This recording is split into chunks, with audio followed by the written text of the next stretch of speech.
www.congofrance.com. Toki ba Congolais nyonso tozo keleka na kobanga parce que ba beta ki kingandi ngape ba kobeta nga ngape ba kobomanga Congo ou avancer te.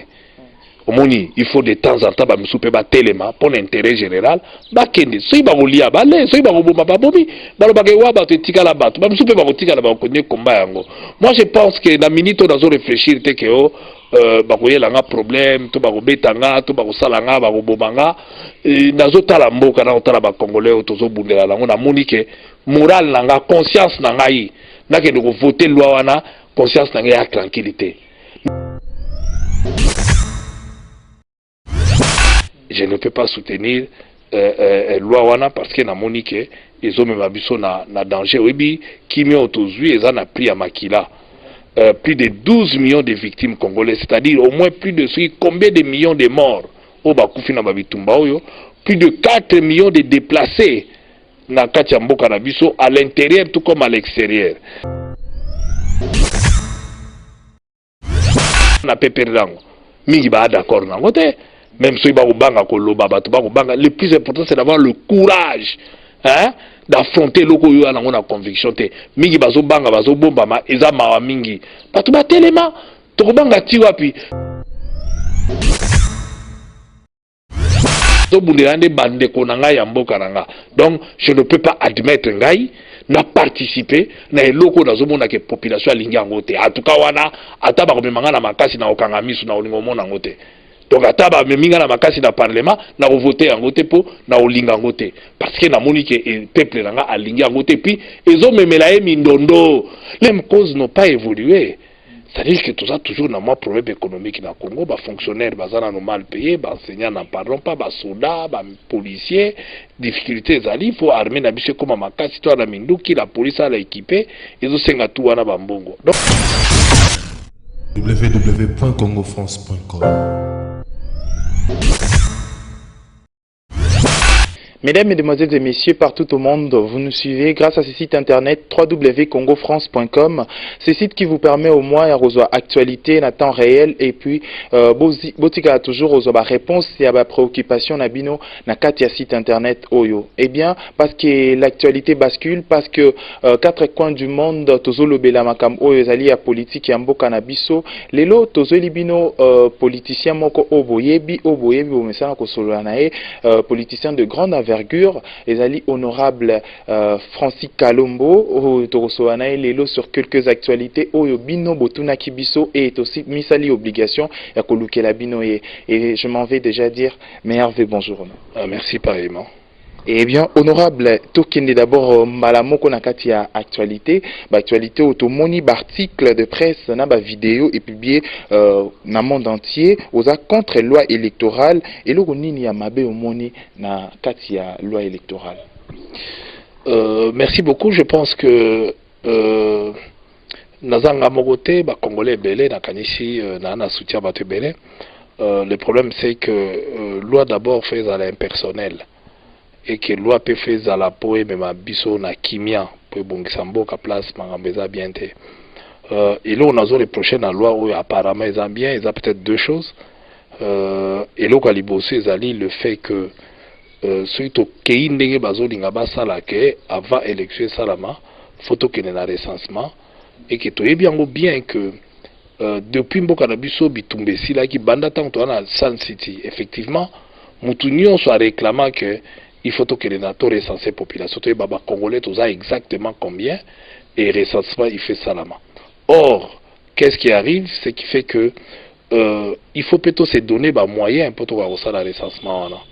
Mais ce qu'on t'a dit bien depuis Toutara Sun City, même l'élection en 2006 et déjà en 2004, tu vois qu'il y a identification, enrôlement à l'électeur, motivation d'exposer des motifs, il y a loi on a lobby que économiquement parlant. Et puis, tant ils ont poussé pour tout ça là, élection, hein, pour tout ça là, recensement. Voilà pourquoi tout ça là qui loi tout commis que pour tout qu'il y ait élection, il faut que la CI de l'époque, pour y aller comme CNI, la CI a enrôlé tout directement kaka batu au barokeneko voté au bar à 18 ans. Yango moni basala qui yango. To comme en 2011. totikala kosala pe lisusu recensement ngo kaka te. Et il faut boyeba ke ONIP o ba nommer bato na bango siko po ba kosala recensement ba nomaki basala société nini wana depuis 2011. Mais depuis 2011 volonté ba nommer bato te likolo ya société wana po ba kosala recensement. Donc il salama pété. Lelo to komi à quelques mois ya ba élection ba lingi to banda siko nde recensement et puis élection et salama sur base ya recensement. Or en 2004 il y avait encore 2 ans pour que na élection tout le monde a eu 15 ans pour le recensement. Si vous écoutez, il y a plus de encore que en 2004. Et les mêmes causes, c'est comme ça que j'ai même soutenu, les mêmes causes n'ont pas évolué. C'est-à-dire que tout ça, toujours dans le problème économique dans le Congo, les fonctionnaires sont mal payés, les enseignants n'en parlent pas, les soldats, les policiers, difficultés, il faut armer la biche comme un citoyen à Minduki, la police a équipé, ils ont 5 tout à Bambongo. Donc, la situation peut évoluer dans nous bien. Et que si on se retrouve devant une situation où l'élection est dans quelques mois, bon, si il faut d'abord recensement, et ça encore. Vous mettez les cas vérité, tout le peuple congolais, moins organiser l'élection, et ça, tout l'ingi n'a pas organiser l'élection, plutôt que tout qu'il nango ndengwana. Donc, et le calibosé ça owana. So il va soumettre un recensement, c'est-à-dire que le recensement n'a pas la biso wana to salangote, banzele zate, ba place musu foko zo ba boatu. Faut pas que nous recenser ba tuti na bazamba, to ko zo ta 4 à 5 ans. Donc élection ko comme la biso ka so ina ba 2020, so 2020 combien. Donc est-ce que peuple aza d'accord na méthode wana ou pas? Et biso ba tuzali ba élu ya lelo yo. Pourquoi biso ba vota ki biso avec recensement ya CNI? Pourquoi biso to yito imposer ba o balingi baya ba voter bango avec recensement ya population? Vous mona kuni alaki enrôlement ya électeur ba voter biso 2 fois mobimba. Bon, ba musupe ba katanaki. Mais ba o toza lelo oyo. Pourquoi to lingi to imposer ba o balingi baya lobby? Il faut ba sala dans le recensement avant que l'élection. En ce moment-là, biso to tikali ka na bokonzi, to tikali na pouvoir. Deuxième élément, on a reproché na loi, et ça le fait que la disposition est taillée sur mesure. Vous voyez, oyote, et en étimement, la politique est exclure, il y a exclusion. Donc à partir de là, la disposition est bien. Voilà pourquoi moi j'ai pensé que, en tant que législateur, tout va amender en gros. Et que malgré la majorité, la majorité, et j'ai décidé au moment que la disposition ce qui est amendé, je ne peux pas soutenir loi wana parce que na monique ils ont même abisso na danger obi qui met autozui et ça n'a pris à makila plus de 12 millions de victimes congolaises, c'est-à-dire au moins plus de combien de millions de morts au bakufi na babitumba oyo, plus de 4 millions de déplacés na kati ya mboka na biso à l'intérieur tout comme à l'extérieur. Donc biloko wana tozwango te ke lelo ki pe yé et yaki ka ndengwana non. Le Congo d'aujourd'hui a été conçu sur base de ma consensus. Toyokanaki. Si tu as premier photo discuter, tu trouver compromis et puis tu avancer. Donc les loyaux, je pense que est-ce qu'il y avait à discuter? La réponse est non. Il aura discuté ça. Tu mets ça dans l'élection avec enrôlement à l'électeur. Si tu lingi tout ça dans l'élection avec recensement, d'accord. Mais dès le départ, tout se mettre d'accord que voilà, tout en a mis conscience que le recensement est à 4 ans. Depuis 2011, si tu checkes en place et l'eau, mais les lots, aussi ça y est recensement, ou bien tu regardes la katikati à recensement, population, elle va comprendre la vie. Ah, le roi, tu as un recensement, tu as un katikati, et en tout cas, tu as poussé à une année à supposer. Pour te montrer volonté, mais les lots, attends qu'on ne pas maintenant les bandits. Bato banomaki na teta nini yango ba même pas na ba bureau ezana nous pété ko banda bazo ba bureau ko banda ba installer na ba province to si to 3 ans 4 ans. Donc ezelo moko eza bien te yango nga na proposaki to sala ndenge to mesani ko sala to zongela CNI asala ba enrôlement de manière à ce que to ka okenda. Alors loi aussi to voter yango et ko bloquer biso et ko faire avancer biso. Voilà pourquoi, et malgré que na la majorité, malgré que les familles politiques n'ont pas la proposition, on a dit qu'il y a contre le logo parce que le peuple a l'ingé en côté, la population a l'ingé koyoka lisolo wana te. Moi je suis à l'écoute.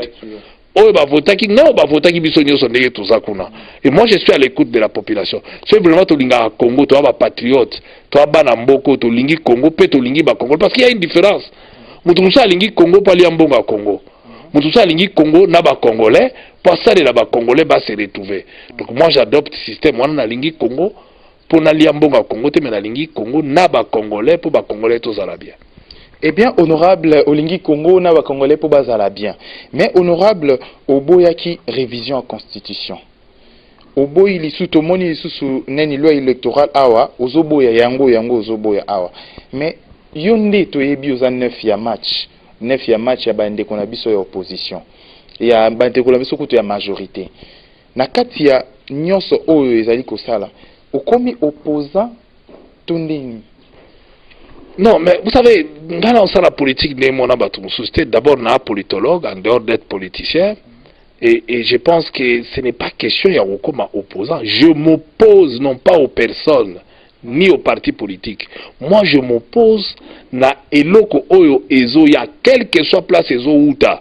Ce qui est reflété bonheur ya peuple congolais na obo ya yango même outi na famille politique nanga bona na interview nanga belé na Yves Sarabino. Je ne travaille pas pour les individus mais je travaille pour le pays, pour les Congolais.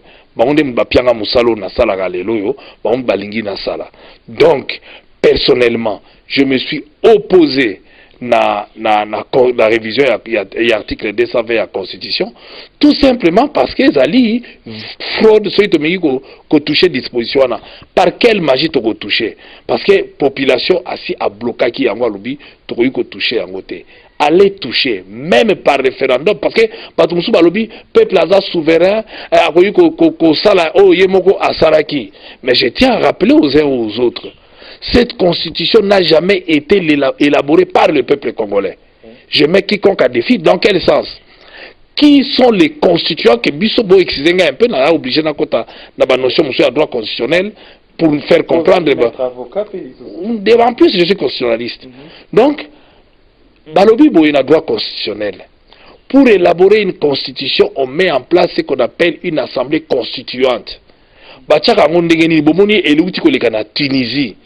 C'est-à-dire que la population dans chaque coin a poni délégué moko par une élection, a tindié, basangani bango nyonso, et la population a levé ma grande option, bawanande siko baanete ba représenter un peuple pour élaborer la constitution, et ils ont reflété volonté à la population nyonso. Vous avez à partir de là, soki basali loi yande bawanande ba constituant.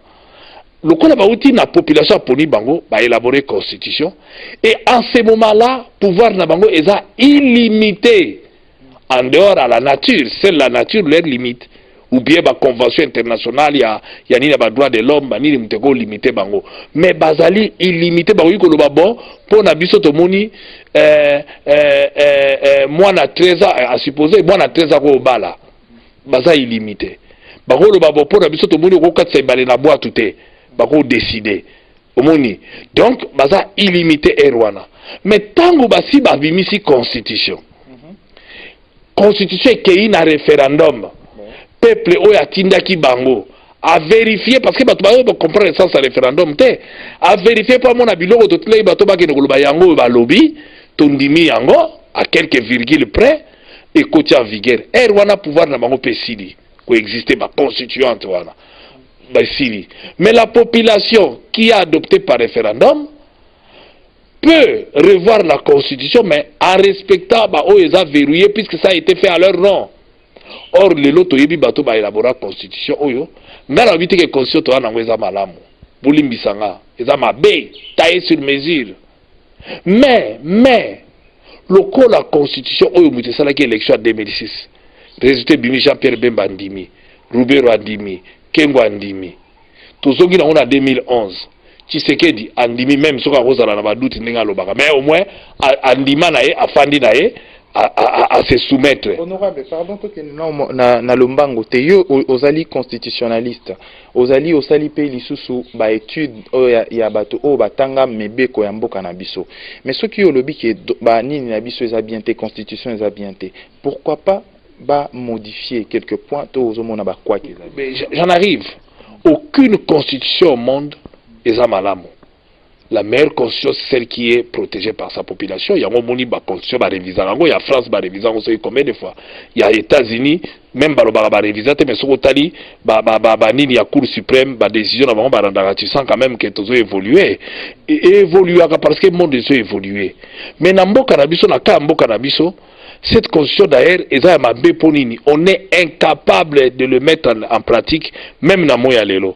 Soko 40% tous incapable on la 40% bazwango ba ya retenir la source et a biloko belé na constitution on en en pratique parce que tokenda mabe les 26 provinces nous sommes incapables ils ont bendaka ba mindondo parce que tokenda na ngulu ngulu.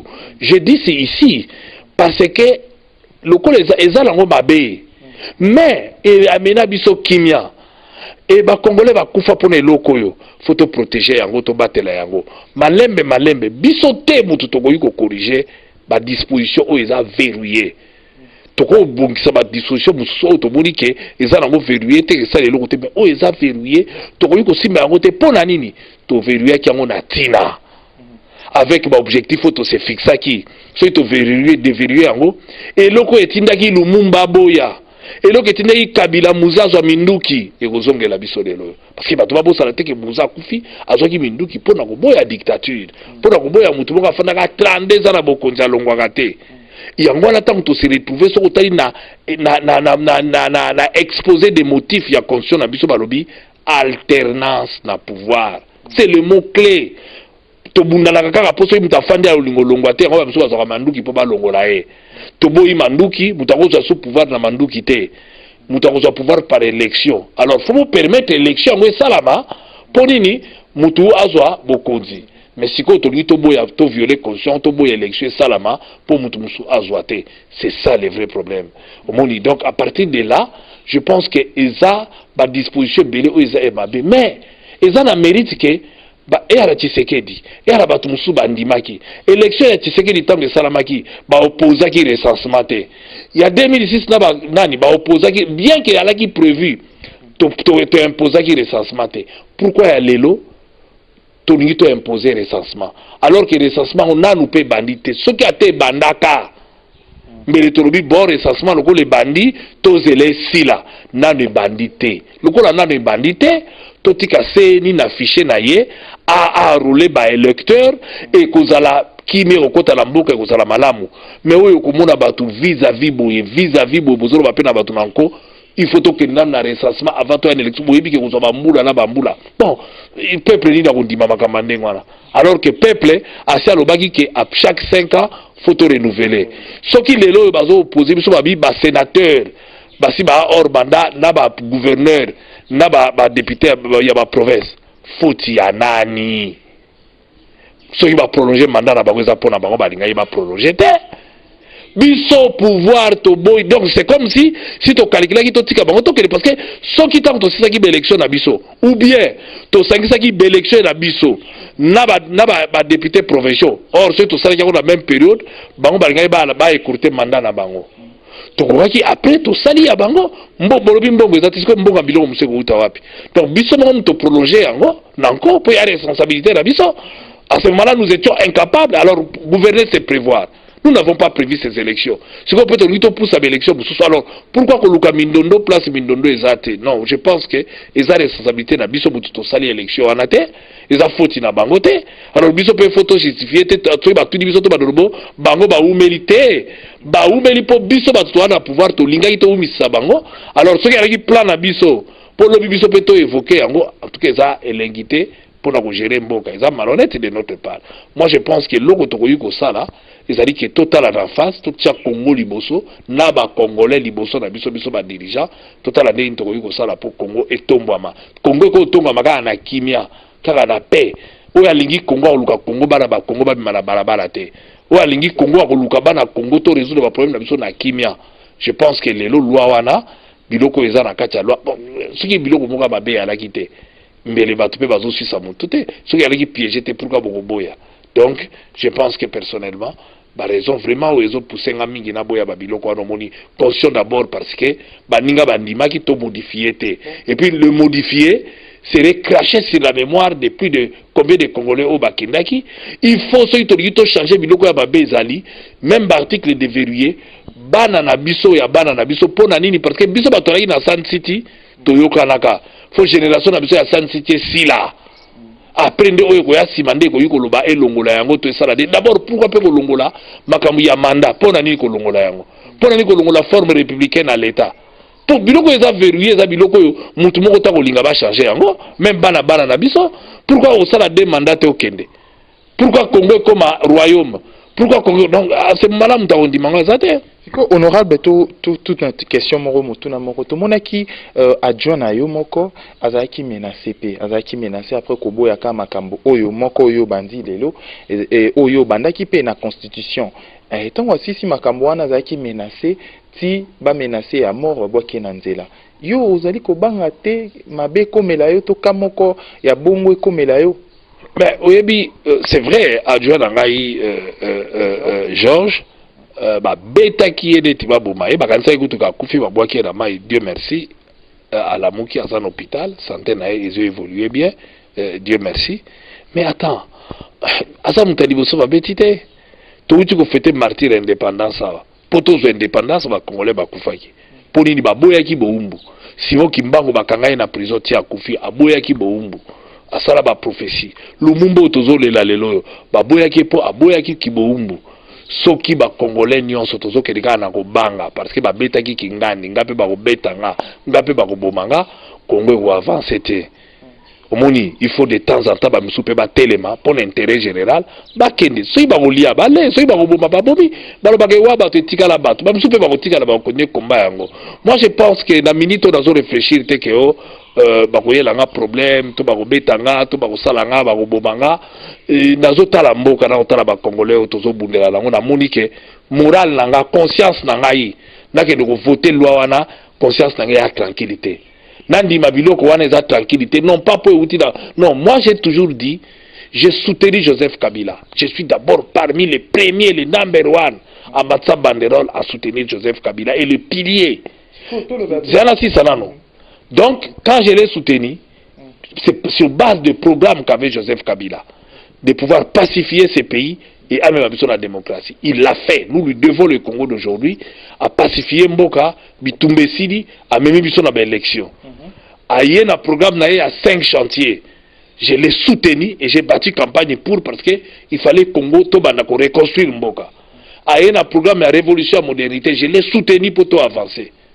Quand le programme est oyo ya to modifier constitution na moni ke zo violer za fraude na boyi yango ba ina loi électorale na moni ke ya tailler sur mesure ya poto to ke de soki ndenge nini élection salamate na boyi yango na libre mais na soki pona ko boya na ngai parce que je suis à l'écoute ya population ba ininga soki na kokufa pona yango oyebi to kufa kaka chaque jour bibembela laka ça dépend kufeli ndenge nini musa okufa po lumumba lelo tozo feta wana comme journée fériée si pour nini pas kufeli ki pona mboka musée ndenge moko donc c'est na kufi pona mboka to bakeni pourquoi foka to bangaka pourquoi ka photo tsaka liwa liboso non à un moment donné vie pe na sens lisusu te to welela nini to kufela nini non. Moi je pense que la question n'est pas là. Question est toujours de la mboka na biso, hein? Faut to bunda bende so na lingina sala et loko mabe to na lingina sala violence, to na lingina finga to nazo est-ce que loko nazo le peuple a d'accord nanga ou pas? La majorité des Congolais va répondre par oui. Nazana bango.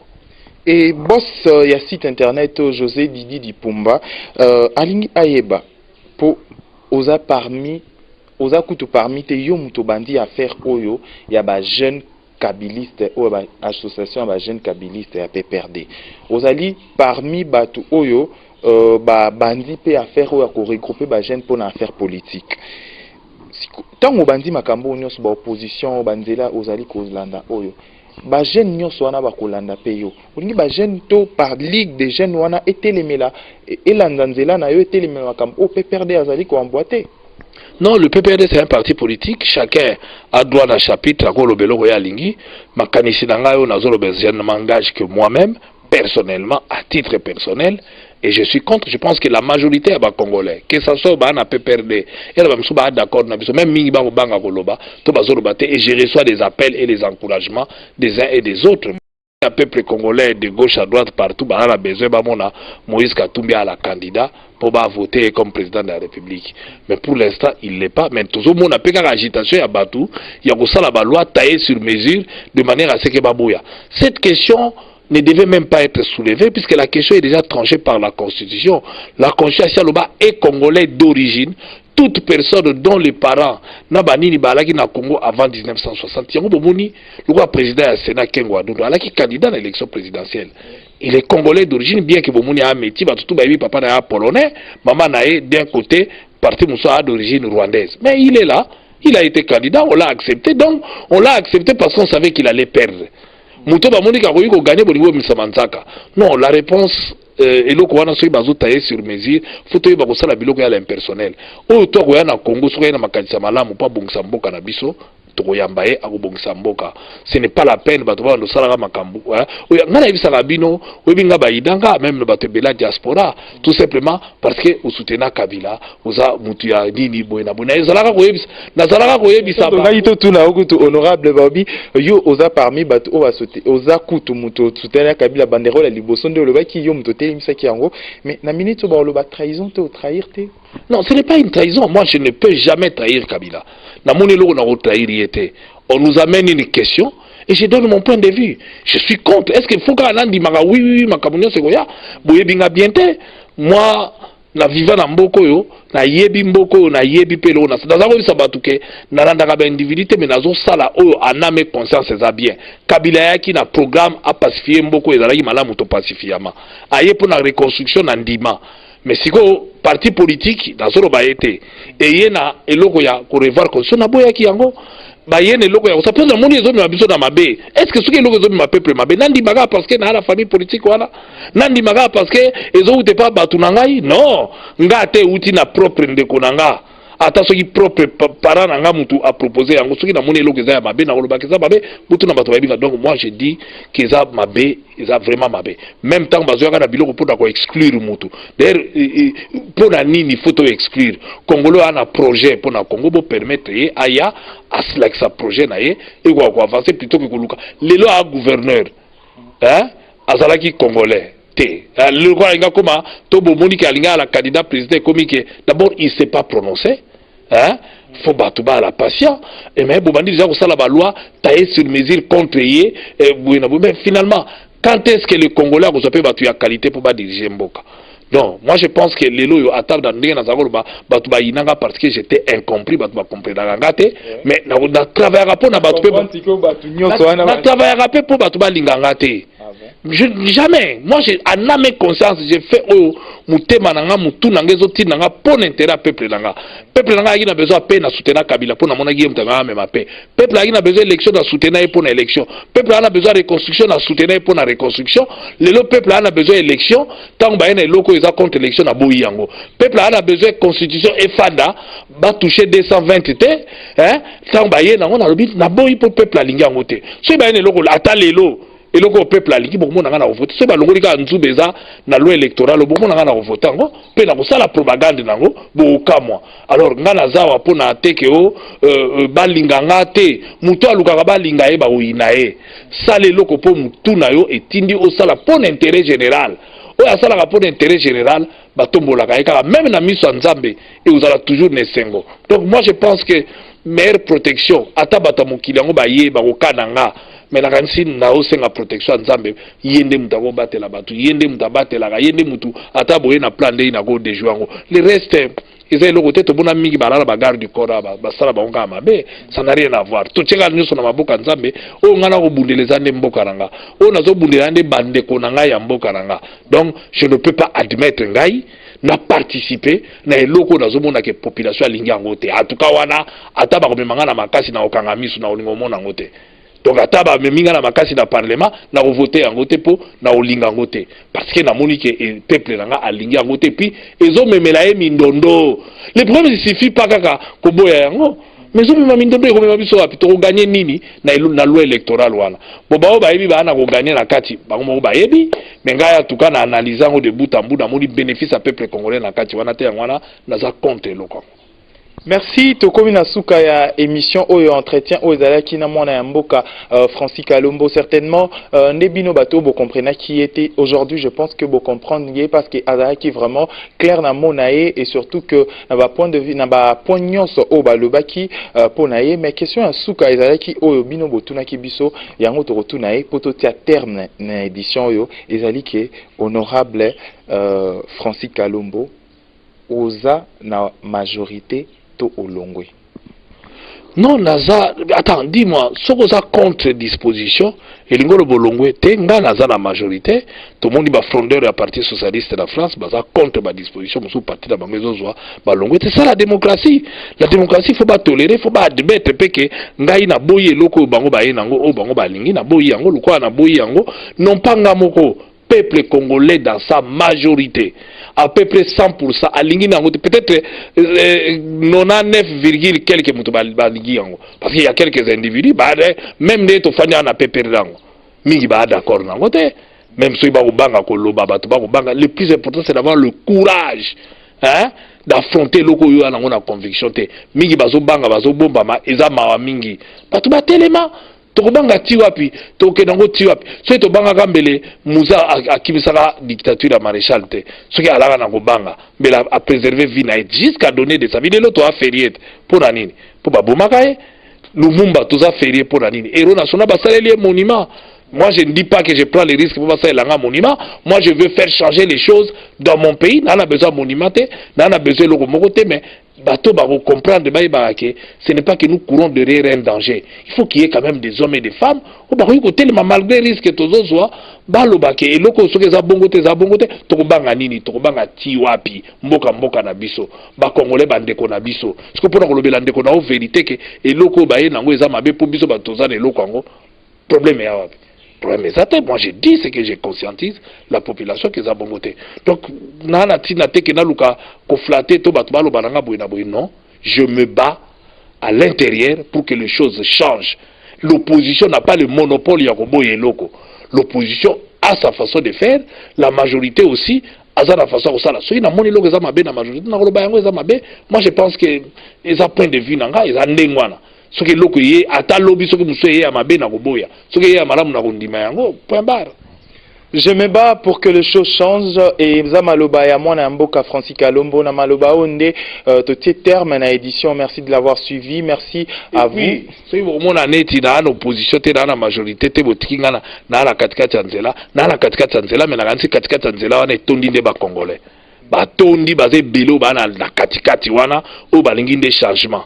Ozomona parce que on soit comme ça opposition se battre pour les locaux boyé majorité se battre pour les locaux boyé mais biso tozo se battre ngai na ba o bandime linga tozo se battre pour na Congo pour na bolingo ya Congo pour Congo et avancer ce que opposition est na loi a na loko to moni keza malamu boko kamwa ngam na ko telema na ko kumisa yango na ko beza ya malamu ce qui peut majorité ene loko malamu na ko telemela yango na bi ya malamu ce qui majorité na ya mabe na ko luba yango eza mabe na ko landa yango te opposition pe soka ene loko mabe na ko landa yango te ngala ana écoute peuple congolais nazo landa au peuple congolais azo linga et nayoka ka etongo midi pourquoi ngana souffraka na population ba beta ba finga nga ba sala onyo so balingi na ebisa bato ebele ba sango finga na diaspora na bibe ngala ala bato awa nazo bunda botika na bino po eza la bénéfice te ngala bundela la peuple et ngala la peuple na na permanence mbona ya mbaka bato na na peuple congolais tozo kele na peuple congolais en avant donc lini na nga ya population ou à classer en opposition kaka ye ou à placer nga mais nga la ebike na na katikati na population et tous majoritaire koleka na opposition na majorité puisque peuple a saka peuple. Merci. Eh bien, ça n'est fini pour cette édition. Merci de l'avoir suivi. Au revoir.